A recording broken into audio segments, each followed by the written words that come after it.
Hey there, Queen.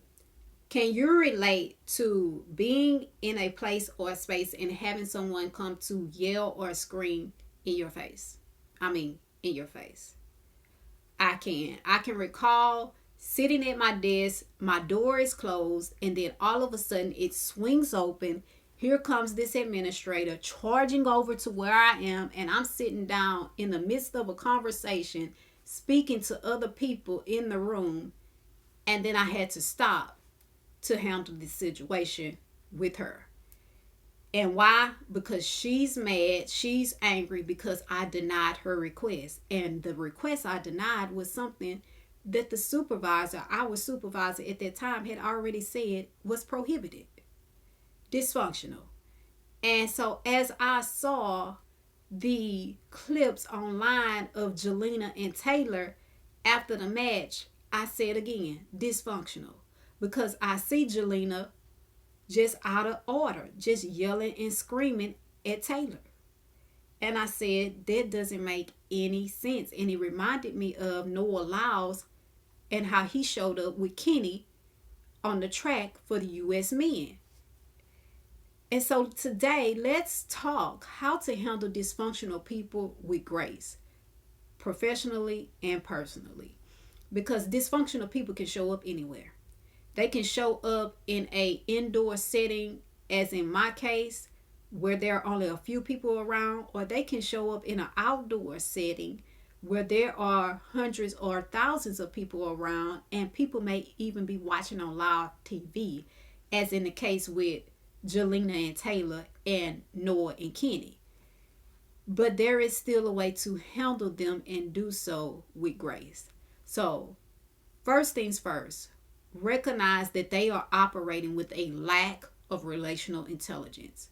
And when I say relational intelligence, I mean that they are not showing up in such a way that they are recognizing, understanding, and managing the relationship in such a way that they show up with their highest good and your highest good in mind.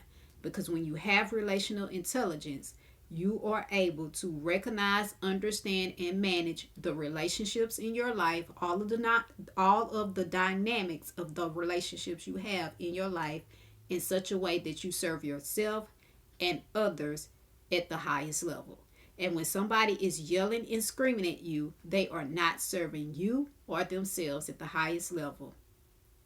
They are having a tantrum. Because please recognize that screaming and yelling is not necessary to explain or express yourself. It's just not. People do it, but it's not necessary. So, first things first, recognize that this person, they are out of control. And their behavior is a reflection of them and on them and where they are. But you don't have to go and be where they are. You can leave them acting and showing up in a dysfunctional way because that's what they chose for themselves.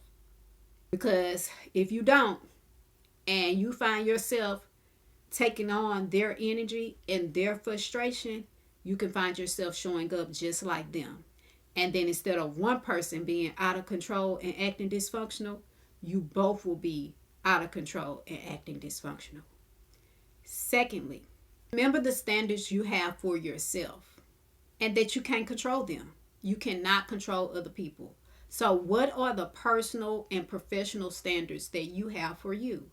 If you don't have any, then you would need to put some in place. Now, if you wanted to work with me one-on-one, we could work through what some standards could be that would be best for you.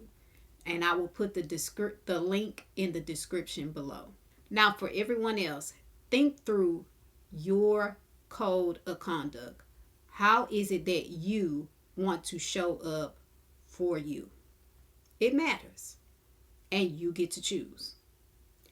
And lastly, number 3, engage how you want others to remember you and how you want to show up emotionally. So what emotional state do you want to be in as you address and handle dysfunctional people? Think that through now. because you don't want to be in the moment and dealing with a dysfunctional person and not already have a made up mind that I'm not going to show up like you. I have a code of conduct. I have emotional goals that I set for me. What are those? I know a lot of times people make goals, but often I don't hear people often speak of emotional goals. What emotional state do you prefer to be in as you address and handle conflict? Because one thing that's a given in life is that eventually conflict is going to knock on your door. And when it does, the question is, are you prepared? Not just with what you're going to do, but also in how you are going to feel. Now, I know you might be upset, but what type of emotion do you want to express? Do you want to express dysfunction like they are? Or do you have a different emotional state that you would prefer to be in? Think that through. That way, you can handle the situation, whether it takes place in a professional environment or a personal environment, with grace. So again, recognize their behavior is a reflection on them and where they are. Secondly, remember that you get to decide your code of conduct for you. What is that going to be?